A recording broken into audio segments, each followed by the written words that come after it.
தந்தை, மகன், தூய ஆவியின் பெயராலே ஆமேன். ஆண்டவர் உங்களோடு இருப்பாராக, உம் ஆன்மாவோடும் இருப்பாராக.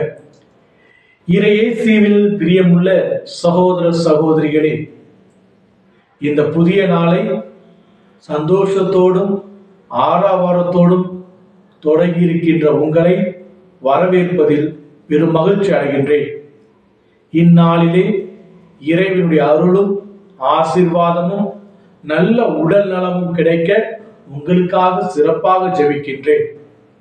இன்றைய நற்செய்தியானது மத்தேயு எழுதிய நற்செய்தி 11வது அதிகாரம் வசனங்கள் 28 30 முடிய உள்ள வசனம்.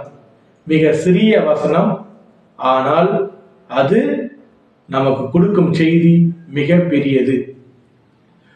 பெரும் சுமை சுமந்து சோர்ந்திருப்பவர்களே, எல்லோரும் என்னிடம் வாருங்கள், உங்களுக்கு நான் இளைப்பாறுதல் தருகிறேன் என்று இயேசு ஒரு ஆறுதலான வார்த்தையை கூறுகின்றார். நாம் வாழும் இந்த உலகத்தில் துன்பங்கள், துயரங்கள், வேதனைகள், சோதனைகள் என பல கஷ்டங்களையும், பணம், பதவி, பொருள் இவை இருந்தாலும் சரி, நம்மிடையே துன்பம், வேதனைகள் இருந்து கொண்டேதான் இருக்கின்றது. மனநலனிலும் சரி, உடல்நலனிலும் சரி, நம்முடைய வேதனைகள் நாளுக்கு நாள் அதிகரித்துக் கொண்டே இருக்கின்றது. இந்த சூழ்நிலையில் தான் இயேசு கிறிஸ்து இன்று நாம் அனைவரையும் பார்த்து கூறுகின்றார், பெரும் சுமை சுமந்து சோர்ந்திருப்பவர்களே, என்னிடம் வாருங்கள், உங்களுக்கு நான் ஆறுதல் தருகின்றேன். இவ்வாறு கூறும் இயேசு ஆறுதல் தருவது மட்டும் அவருடைய முக்கியமான நோக்கம் அல்ல. அன்புமிக்க சகோதர சகோதரிகளே, இயேசு இன்று நமக்கு கூறும் செய்தி என்னவென்றால், வாருங்கள், உங்களுக்கு நான் இந்த சுமையை சுமப்பதற்கு உதவி செய்கின்றேன் என்பதுதான் அவர் நமக்கு கூறும் செய்தி. சுமைகள், கஷ்டங்கள், வேதனைகள், சோதனைகள் இது அனைவருக்கும் உண்டு. இது வந்தே தீரும். இதை சுமப்பது எவ்வாறு என்பதை நான் உங்களுக்கு கூறுகின்றேன். என்னிடம் வாருங்கள், என்னிடமிருந்து கற்றுக்கொள்ளுங்கள், நான் எவ்வாறு இந்த சுமைகளை சுமக்கின்றேன் என்று. இதைத்தான் இயேசு கிறிஸ்து இன்று நமக்கு கூறுகின்றார். அன்புமிக்க சகோதர சகோதரிகளே, இயேசுவோடு சேர்ந்து சுமப்போம். நம்முடைய வாழ்விலே வருகின்ற துன்பங்கள், வேதனைகள், பொருளாதார சிக்கல்கள், சாத்தானின் சோதனைகளை எண்ணி கவலைப்படாமல் இயேசுவிடமும் நாம் உதவி கேட்போம்.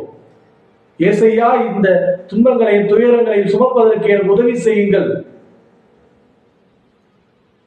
என்னால் முடியவில்லை, என்னால் தாங்க முடியவில்லை, என்னுடைய சுமை என்னை அழுத்துகின்றது என்று அவரிடம் வேண்டுகின்ற பொழுது அவர் நமக்கு உதவி செய்வார் சுமப்பதற்கு. அதை சுமந்து அதில் நாம் வெற்றி காண்பதற்கு, சாத்தானின் சூழ்ச்சியிலிருந்து நம்மை காப்பதற்கு, வெற்றி காண்பதற்கு அவர் உதவி செய்வார். அன்புமிக்க சகோதர சகோதரிகளே, இந்த புதிய நாளிலே இயேசுடைய கரம் பிடித்து நடப்போம். அவர் கூறுகின்றார், என் சுமை உங்களை அழுத்தாது என்று. ஏனென்றால் அவர் சுமக்கின்றார்.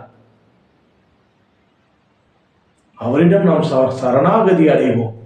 இறைவனுடைய வல்லமையும் ஆசீர்வாதமும் என்றும் உங்களோடு இருக்க இந்த புதிய நாளிலே உங்களுக்காக நான் ஜெபிக்கின்றேன்.